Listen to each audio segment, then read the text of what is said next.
예수께서 아직 잠시 동안 빛이 너희 중에 있으니 빛이 있을 동안에 다녀 어둠에 붙잡히지 않게 하라.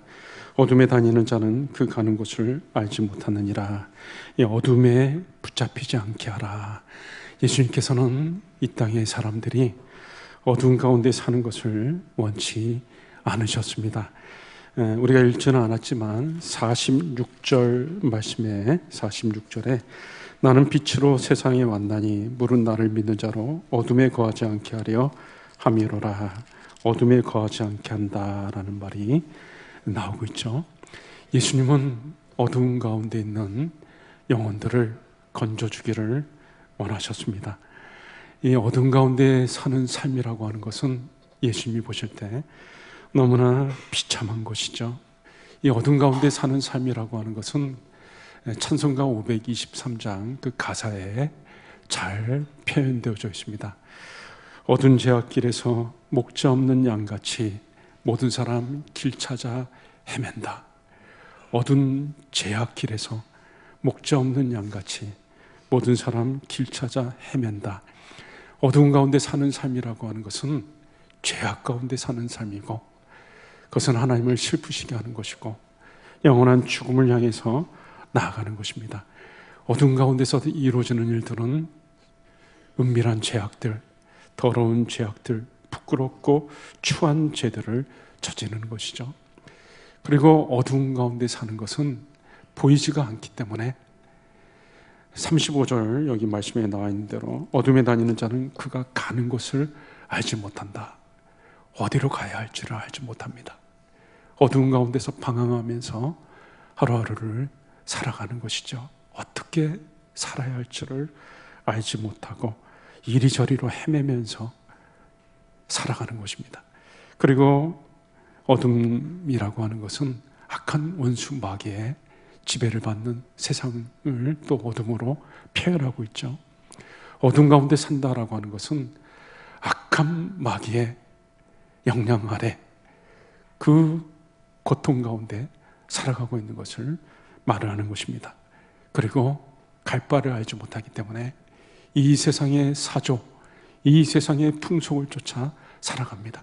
이 세상 사람들이 좋아하는 것들, 이 세상 사람들이 가는 것들, 이 세상 사람들이 추구하는 것들을 같이 추구하며 살아가는 것이죠. 세상 사람들이 정욕, 쾌락, 향락을 좋아하면 그것을 같이 좋아하고 따라가고 세상의 허탄한 것들을 쫓아서 사는 것입니다.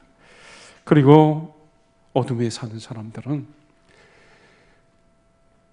수고하고 무거운 짐들, 걱정, 근심거리들을 혼자 짊어지고 고통 가운데 살아가는 것입니다. 자기 혼자 그 모든 것들을 짊어지고 가는 것이죠. 베드로전서에는 우리가 어둠 가운데서 지내던 것은 지난 날로 이미 충분하다. 지난 날 우리가 어둠 가운데 살았던 지난 날로 이미 충분하다. 너희가 음란과 정욕과 술 취함과 방탕과 연락과 무법한 우상 숭배를 하여 이방인의 뜻을 쫓아 행한 것이 지나간 때가 족하도다. 어둠 가운데 사는 것은 지나간 때가 족하다. 이미 충분하고 더 이상 우리가 어둠 가운데 있을 이유가 없다. 한 시간도 어둠 가운데 있어서는 안 된다라는 것을 말을 하고 있는 것이죠. 예수님은 어둠 가운데 있는 자들을 구하려고 하셨던 것은 어둠 가운데 있는 사람들의 그 고통, 비참함을 알기 때문에 참아 보실 수가 없기 때문에 어떻게 해서든지 어둠 가운데 있는 자들을 건져내려고 하신 것입니다. 자, 그러면 어둠 가운데 있는 사람들이 어떻게 건짐을 받을 수 있는가? 예수님께서는 오늘 본문에 그 방법에 대해서 말씀해 주고 있는데요. 36절을 보시면 너에게 아직 빛이 있을 동안에 빛을 믿으라. 그리하면 빛의 아들이 되리라. 너에게 아직 빛이 있을 때에 빛을 믿으라. 그리하면 빛의 아들이 된다. 이 빛의 아들이 된다라고 하는 것은 어둠에서부터 벗어나는 것을 말을 하는 것이죠. 예수님의 방법은 빛이 있을 때 빛을 믿으라. 빛이 뭡니까? 46절에 나와 있죠. 46절에 나는 빛으로 세상에 왔나니 물은 나를 믿는 자로 어둠에 거하지 않게 하려 함이로라. 빛을 믿으면 어둠에서 벗어나는 빛의 아들이 된다 그랬는데 빛은 바로 예수님이라고 말씀하고 있습니다. 그러니까 예수님을 믿으면 어둠에서부터 벗어난다라는 것을 말을 하는 것입니다. 우리가 예수님을 믿으면 빛이신 예수님이 우리 안에 들어오는 것이죠. 빛이 우리 안에 비춰지는 것입니다. 밝은 빛이 우리 안에 들어온 것입니다. 찬송가 84장 가사에 온 세상이 캄캄하여서 참 빛이 없었더니 그 빛나는 영광 나타나 온 세상 빛이었네. 영광 영광의 주, 영광 영광의 주, 밝은 그 빛 내게 빛이었네. 영광 영광의 주, 이 세상의 빛은 오직 예수로다. 우리가 예수님을 믿을 때 빛이 되시는 예수님이 우리 안에 들어오는 것입니다. 자, 빛이 들어오면 어떻게 되죠? 태양빛이 비치면 어둠이 물러갑니다. 빛이신 예수님이 우리 안에 들어오는 순간서부터 우리 안에 있는 어두운 것들이 쫓겨나가기 시작하는 것입니다. 빛이신 예수님이 가는 곳마다 동네가 밝아졌습니다. 온갖 더러운 것들이 쫓겨났습니다. 예수님이 거라사 지방으로 가니까 그 흉악한 군대 귀신 걸려가지고 미친 사람이 막 날뛰면서 무덤 사이를 지나다니면서 돌로 자기 몸을 자해하고 있었던 미친 사람이 예수님께 나옵니다. 그 속에 있던 귀신이 예수님을 보고서 두려워가지고 제발 나를 쫓아내지 말아주소서 엎드려가지고 예수님 앞에 자기를 쫓아내지 말아달라고 간청을 하고 있습니다. 빛이신 예수님이 가는 곳에 어둠의 세력들이 다 물러나는 것이죠. 빛이신 예수님이 우리 안에 들어오게 되면 우리 안에 있는 어둡고 더러운 것들이 다 드러나게 돼 있습니다. 여러분, 빛은 어떤 특성을 갖습니까? 빛이 비춰지는 순간에 어두웠던 것들이 다 보여지게 되는 것입니다. 보이지 않던 것들이 보여지는 것입니다.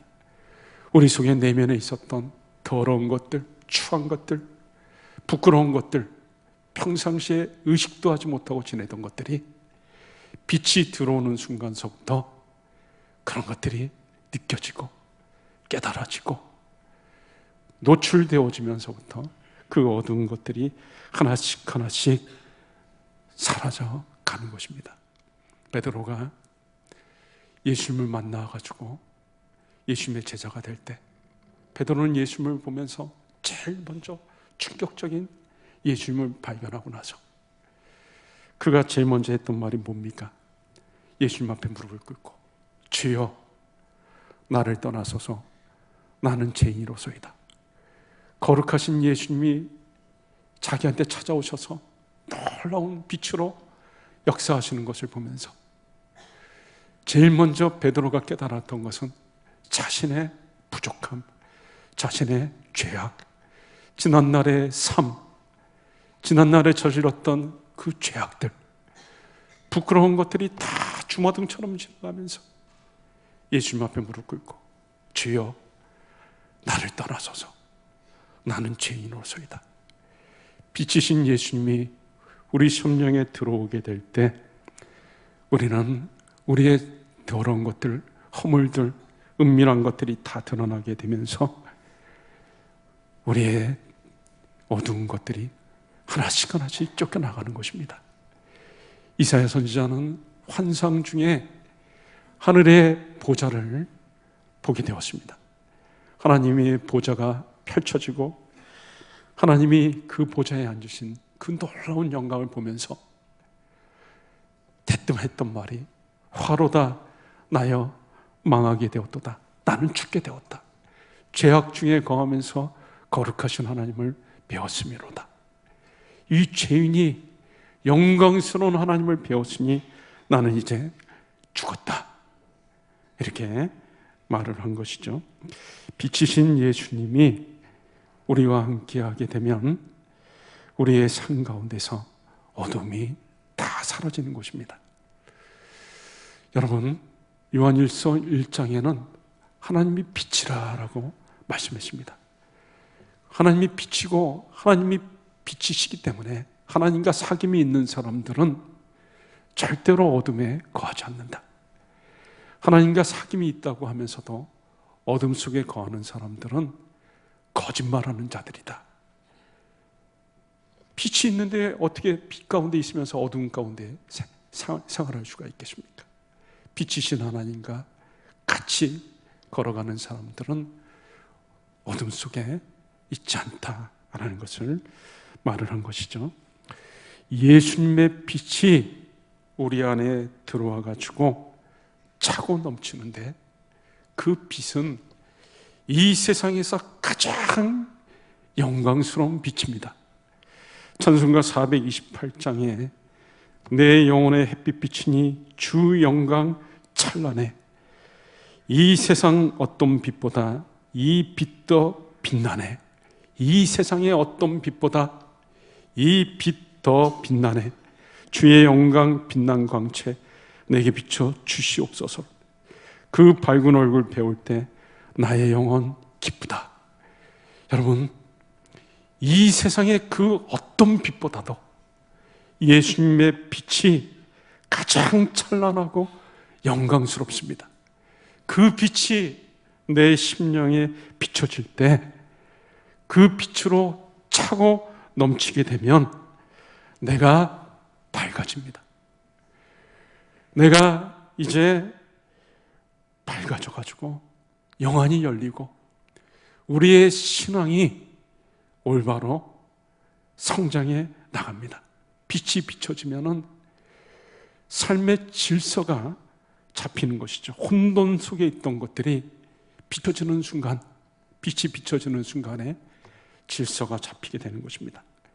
예수님의 빛이 우리 심령에 비치게 되면 혼탁했던 우리의 삶이 정리가 되고 복잡했던 것들이 다 정리가 되고 우리의 신앙이 올바로 성장해 나가고 우리의 영안이 열려가지고 영적인 통찰력을 가지게 되고 영적인 분별력을 갖게 됩니다.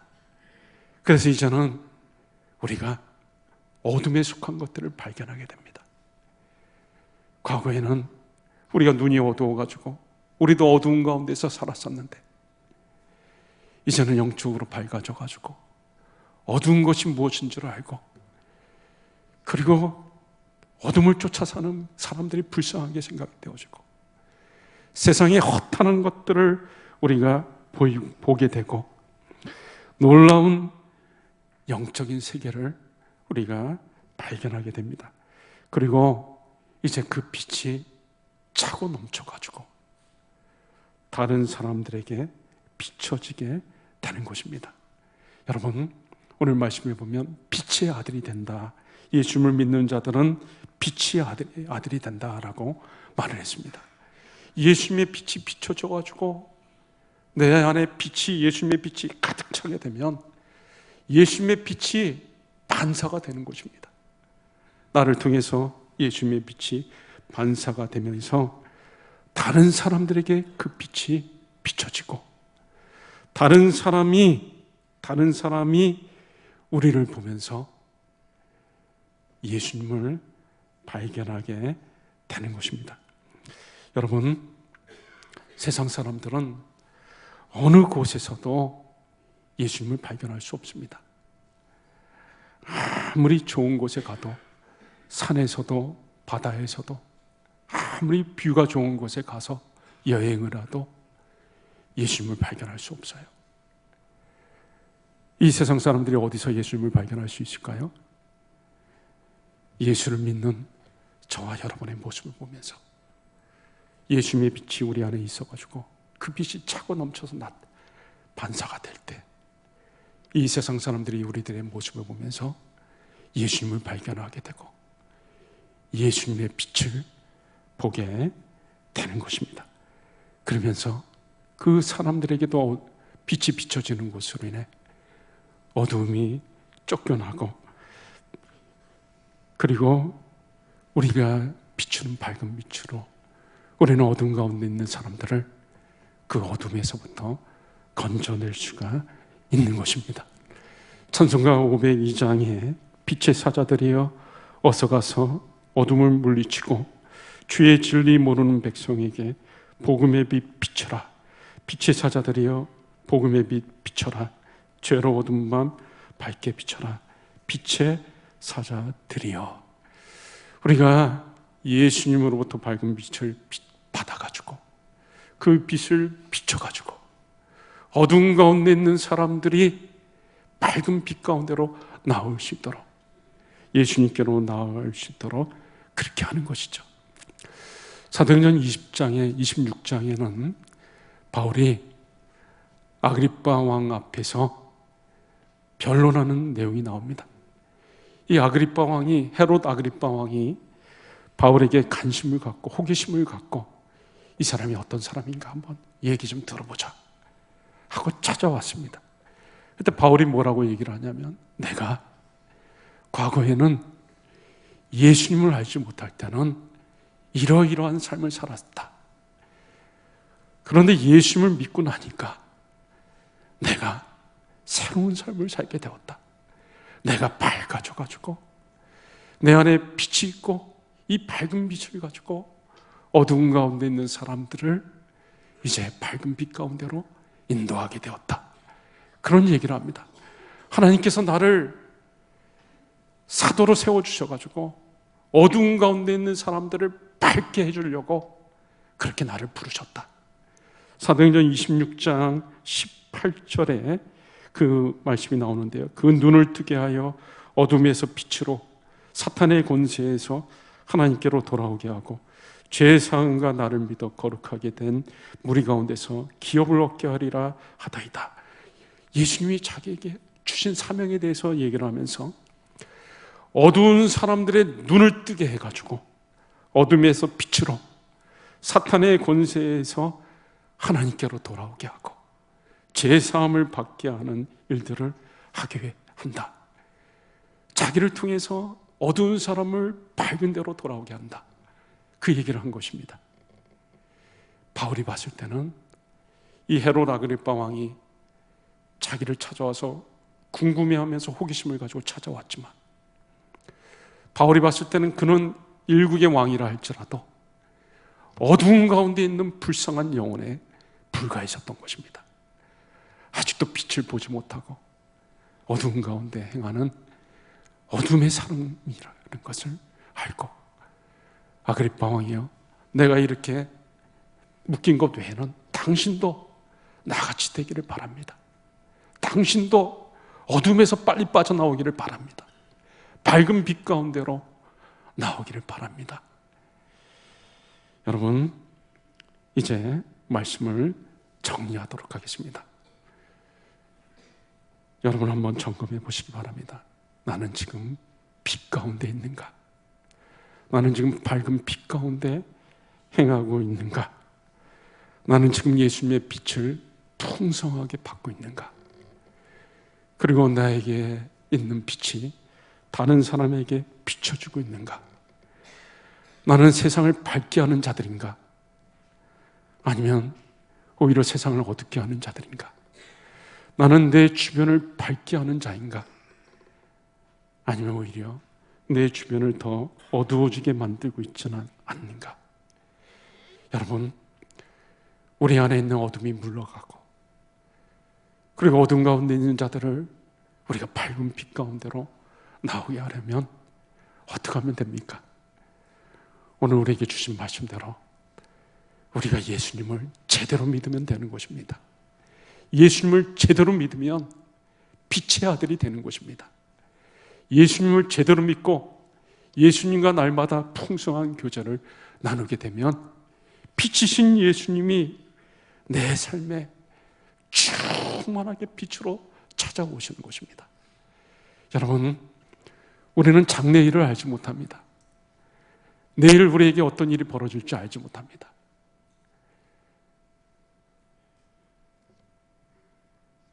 찬송가 445장에 태산을 넘어 헝곡에 가도 빛 가운데로 걸어가면 주께서 항상 지키시기로 약속한 말씀 변치 않네. 우리가 앞으로 우리의 삶 가운데 어떤 어려운 일이 생길지 모릅니다. 어떤 두려운 일이 생길지 모릅니다. 때로는 사망의 캄캄한 음침한 골짜기를 다니게 될지도 모릅니다. 캄캄한 밤에 다닐지라도 주께서 나의 길 되시고 나에게 밝은 빛이 되시니 길 잃어버릴 염려 없네. 하늘의 영광 하늘의 영광 나의 마음속에 차고도 넘쳐 할렐루야를 힘차게 불러 영원히 주를 찬양하리. 우리의 삶 속에 어떤 일이 어떤 길이 펼쳐질지 모르지만 사망의 음침한 골짜기로 갈지라도 예수님의 밝은 빛이 우리 심령에 비춰져 가지고 하늘의 영광 나의 마음속에 차고도 넘쳐 할렐루야를 힘차게 불러 영원히 주를 찬양하리. 우리가 어둠 가운데 거하지 않고 그리고 우리의 그 밝은 빛을 통해 가지고 다른 사람의 어둠을 물리쳐 줄 수가 있습니다. 다른 사람이 우리를 보면서 예수님을 발견할 수가 있게 되는 것이죠. 사명선언문에 나와 있는 대로 우리가 이 땅에서 작은 예수가 되어서 우리 주변의 사람들이 우리의 모습을 보면서 예수님의 빛을 발견하고 예수님을 발견하고 밝은 빛이 되시는 예수님께로 나올 수가 있는 것입니다. 아시시의 프란체스코라고 하는 분은 탁발 수도승으로 유명한 분입니다. 그는 청빈한 삶을 통해서 사람들에게 많은 존경을 받았던 분입니다. 그분이 하루는 제자들과 함께 우리 마을에 가서 복음을 전하자. 그래서 제자들과 함께 마을에 가서 복음을 전하기로 하고 돌아다닙니다. 근데 이 제자들과 함께 마을을 돌아다니는데 한마디도 이 복음을 전하지는 않고 동네 구석구석을 골목골목을 다 누비면서 다니는 겁니다. 갔다 왔어요. 그렇게 끝났습니다. 제자들이 마지막에 와가지고 스승님, 매 가서 복음 전하자고 해놓고서는 동네 돌아만 다니다가 오셨습니까? 그때 프란체스코가 이렇게 말을 했습니다. 만약에 우리의 모습을 보고도 예수를 믿을 마음이 들지 않는 사람은 우리가 복음을 전해도 예수를 믿지 않을 것이다. 우리의 모습을 보고도 예수를 믿을 마음이 생기지 않는 사람은 우리가 말을 전해도 예수를 믿지 않을 것이다 라는 말을 했습니다.